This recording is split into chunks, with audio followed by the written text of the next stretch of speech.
నేడు హైదరాబాద్ లోని రంగారెడ్డి జిల్లా కోర్టులో జరిగిన తెలంగాణ రాష్ట్ర ఫెడరేషన్ ఆఫ్ బార్ అసోసియేషన్ సమావేశంలో భూపాలపల్లికి బార్ అసోసియేషన్ అధ్యక్షులైన కూనూరు సురేష్ కుమార్ ఏకగ్రీవంగా రాష్ట్ర federation of bar association organization సెక్రటరీగా ఎన్నిక కాబడినారు. అలాగే కార్యదర్శి అయిన Balla Mahender executive committee member గా ఎన్నికయ్యారు. మేము తెలుసుకోవాలన్నా కూడా ఎవరిని అడగాలి ఏంటి అనేది ఒక డైలమాలో ఉండిపోయినాం. ఇందాక కిరణ్ అన్న ప్రెసిడెంట్ గారు వచ్చేదాకా ఇక్కడ జనరల్ సెక్రటరీ గారు మాట్లాడమన్నా కూడా మాట్లాడలేదు. జనరల్ సెక్రటరీ గారు అంటే ప్రెసిడెంట్ కు జనరల్ సెక్రటరీ మధ్య గంట కోఆర్డినేషన్ ఉంటే మనం సక్సెస్ అవుతాం. ప్రెసిడెంట్ గారు రానియండి అని ఆ కోఆపరేషన్ అనేది ఉన్నప్పుడు మనం ముందుకెళ్తాం. ఇక నాన్ ప్రాక్టీసింగ్ అడ్వకేట్స్ కాడికి వచ్చేసరికి నేను పరకాల్లో ప్రెసిడెంట్ గా చేసినప్పుడు కోవిడ్ లో చేశాను. నాన్ ప్రాక్టీసింగ్ వాళ్ళు వచ్చి మనకు 10,000 ఫండ్ ఇచ్చారు అప్పుడు బార్ కౌన్సిల్ నుండి. ఏదో ఎయిడ్ స్టేట్ గవర్నమెంట్ ఏదో సంథింగ్ ఇచ్చారు. ఇచ్చినప్పుడు నాన్ ప్రాక్టీసింగ్ వాళ్ళందరూ వచ్చి అప్లై చేసుకున్నారు. నేను ఎంటర్టైన్ చేయలే. నువ్వు నాన్ ప్రాక్టీస్, నీ ముఖం నేను చూడలే. నేను 25 అప్పటి వరకు 22 ఏళ్ళను నేను ప్రాక్టీస్ చేస్తున్నా, నీ ముఖం చూడలే, నీకు నేను ఇవ్వ. మన వాళ్ళే బార్ వాళ్ళు వచ్చి రికమెండ్ చేసినా నేను ఇవ్వలే. లాస్ట్ కు బార్ కౌన్సిల్ వాళ్ళు ఫోన్ చేసి సురేష్ ఇవ్వరాదు, ఏమైతుంది, నువ్వేమన్నా ఇంతకెళ్ళి ఇస్తానవా అన్నయ్య? నేను ఇవ్వను సార్. మేము రూపాయి కూడబెట్టుకొని కట్టిన వెల్ఫేర్ ఫండ్ వెళ్ళి మా వాళ్ళే అనుభవించాలి తప్ప నాన్ ప్రాక్టీసింగ్ వాళ్ళు అనుభవించడానికి వీల్లేదు. అదేవిధంగా నాన్ ప్రాక్టీసింగ్ వాళ్ళు వచ్చి నేను ప్రాక్టీసింగ్ సర్టిఫికేట్ నేను జడ్జికి అప్లై చేస్తా, పీపీకి అప్లై చేస్తా అంటే నేను ఇవ్వను అని చెప్పడం జరిగింది. ఇప్పుడు కూడా మా ఉద్యమం అంతా భూపాలపల్లిలో ఏం జరిగిందంటే అంతటా ఉన్నది నాన్ ప్రాక్టీసింగ్ వాళ్ళు వచ్చి మన ఎన్నికల మీద ప్రభావం చూపడం ఏంటిది. ఇదే అంశాన్ని నేను చెప్పిన మా వరంగల్ మొత్తంలో కూడా చక్కర్లు కొట్టింది. నేను చెప్పిన అది నాన్ ప్రాక్టీసింగ్ వాళ్ళ మీదనే మనం ఫస్ట్ మన జులుం దులపాలి, లేకుంటే కుదరదు. ఎందుకు అంటే వాళ్ళు వచ్చి మనల్ని నిర్ణయించడమే.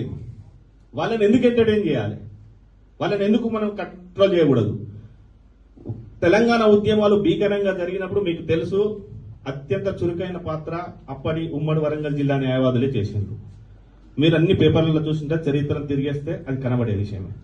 అక్కడ అది జరుగుతున్నప్పుడు మా పరకాలలో బార్ అసోసియేషన్ ఎలక్షన్లకు ఎన్ఆర్ఐలు అంటాం మేము, అంటే అక్కడ ప్రాక్టీస్ చేయని అడ్వకేట్ వాళ్ళను రాత్రి మెంబర్షిప్ ఇచ్చి వాళ్ళతోటి ఎలక్షన్స్ జరుగుతా అంటే వరంగల్ బార్కు పోయి మేము మా తెలంగాణను మమ్మల్ని ఏలుకోనివ్వండి, మా బార్ అసోసియేషన్ ఎలక్షన్లను మమ్మల్ని ఏలుకోనివ్వండి అని కరపత్రం తీసి పంచినాం. అందరికీ తెలిసి ఉంటుంది.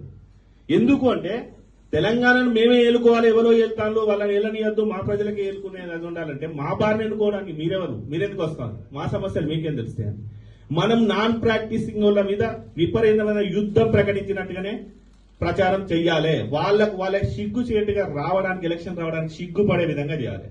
వరంగల్ నుండి కొంతమంది మా దగ్గర ప్రాక్టీస్ చేయని వాళ్ళు వచ్చి అప్పుడు వస్తే షేమ్ షేమ్ షేమ్ షేమ్ అని నినాదాలు ఇచ్చిన తర్వాత వరంగల్ పెద్ద చర్చ జరిగి వాళ్ళని ఎన్నుకొనియండి, మనం ఎందుకు పోవాలని చెప్పి కొంత పెద్ద మనుషులు జిల్లా బార్ అసోసియేషన్ ప్రెసిడెంట్ నేను అనవసరమైనది ఒక్క అంశం కూడా మాట్లాడగానే కిరణ్ అన్నను కొంచెం నన్ను ఆపమని అన్న కంటే దయచేసి ముందే అనవసరమైనది 1 మినిట్ కూడా మాట్లాడాలి. విషయం ఏంటంటే మనము కాకరకాయ విత్తు పెట్టి బీరకాయలు కాయలేదు అని చెప్పి బాధపడ్డట్టు ఉంది. మనం ఏ విత్తనం పెడితే ఆ విత్తనమే వస్తుంది. మనం ఎన్నికైన విధానం ఏదైతున్నదో అన్ని విధానాలకు అట్లే ఉంటాయి. అది దీనికి భిన్నంగా ఉండమంటే ఉండవు. నేను సగర్వంగా చెప్పుకుంటున్నా, మా ప్రత్యర్థులు ఒకరు 10 లక్షలు, ఒకరు 8 లక్షలు పెడితే మా జనరల్ సెక్రటరీ మేము ₹1 పెట్టకుండా గెలిచినాం. మీరు ఎంక్వైరీ చేసుకోండి. ఇదే కాదు, నాకు 25 ఏళ్ల standing as an advocate. Parakala లోపల జనరల్ సెక్రటరీ అక్కడ 40 సంవత్సరాల నుండి కోర్టు ఉంది. జనరల్ సెక్రటరీగా, వైస్ ప్రెసిడెంట్ గా చేసిన ఒక్కసారి ₹1 పెట్టకుంటారు. అయితే ఇక్కడ చెప్పదలుచుకున్న అంశం ఏంటంటే, మేము ఎలక్షన్ లో నిలబడ్డప్పుడు మీరు ఏదైతే ఎందుకు నిలబడ్డారో, మీరు గెలిస్తే ఏం చేస్తారో, ఏం సాధిస్తారో ముందు మీరు తెలపండి అని చెప్పి కొంతమంది అడగడం జరిగింది. అడిగినప్పుడు ఏమన్నా అంటే గత బాడీ చేసిన తప్పులనే అక్కడ మాట్లాడడం జరిగింది. అది చేయాల్సిన అవసరం ఉంటుంది. మేము వస్తే ఏం చేస్తాం, ఏం చక్కదిద్దుకుంటామని చెప్పాల్సిన అవసరం ఉన్నది. అది చెప్పినాం. ఒక నాయకుడిగా ముందుకు వచ్చిన వ్యక్తి జడ్జికి కంటైతా, పోలీసులకు కంటైతా, లేకుంటే కోర్టు స్టాఫ్ కంటైతా అనే వ్యక్తి నాయకత్వానికి పనికిరాడు. కాబట్టి ఇదివరకు గతంలో ఆఫీసర్లు ఏం చేసిండ్రు, కోర్టు స్టాఫ్ ఏం చేసింది, పోలీసులు ఏం చేసిండ్రు, మన బాడీ చూసి చూడకుండా కన్ను మూసుకొని ఏమున్నది దాని మీద మేము కొట్లాడతా, నేను కంటు కావడానికి సిద్ధం, నా ప్రాక్టీస్ తగ్గినా పర్లేదు అనేది జరిగింది. ఇందాక మన సిటీ సివిల్ కోర్ట్ ప్రెసిడెంట్ గారు ఏమన్నారు, ఎజెండా లేకుండా మీటింగ్ అన్నారు. ఇప్పుడు ఎజెండా ఏదో వీడికి ఖచ్చితంగా కూడా కొంత అర్థం కాని పరిస్థితి ఉండే, ఎజెండా లేకుండా జరిగింది. రెండోది ఏంటి అంటే గతంలో ఏం జరిగింది, గతంలో చేసిన ప్రెసిడెంట్ మన ఫెడరేషన్ ఆఫ్ బార్ ఏం చేసింది అనేది ఇప్పుడు వచ్చి కూర్చొని విన్న తర్వాత జరిగింది. కానీ అప్పుడున్న వాళ్ళు ఏమేం చర్యలు తీసుకున్నారు, ఏమి యాక్టివిటీస్ చేసింది అనేది మాకేం చెప్పడం జరగలేదు. మేము తెలుసుకోవాలన్నా కూడా ఎవరిని అడగాలి ఏంటిది అనేది ఒక డైలమాలో ఉండిపోయినాం. ఇందాక కిరణ్ అన్న ప్రెసిడెంట్ గారు వచ్చేదాకా ఇక్కడ జనరల్ సెక్రటరీ గారు మాట్లాడమన్నా కూడా మాట్లాడలేదు. జనరల్ సెక్రటరీ గారు అంటే ప్రెసిడెంట్ కు జనరల్ సెక్రటరీ మధ్య గంట కోఆర్డినేషన్ ఉంటే మనం సక్సెస్ అవుతాం.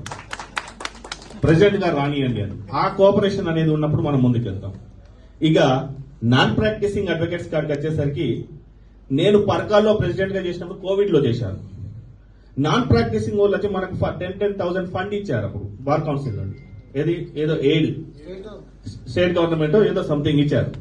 ఇచ్చినప్పుడు నాన్ ప్రాక్టీస్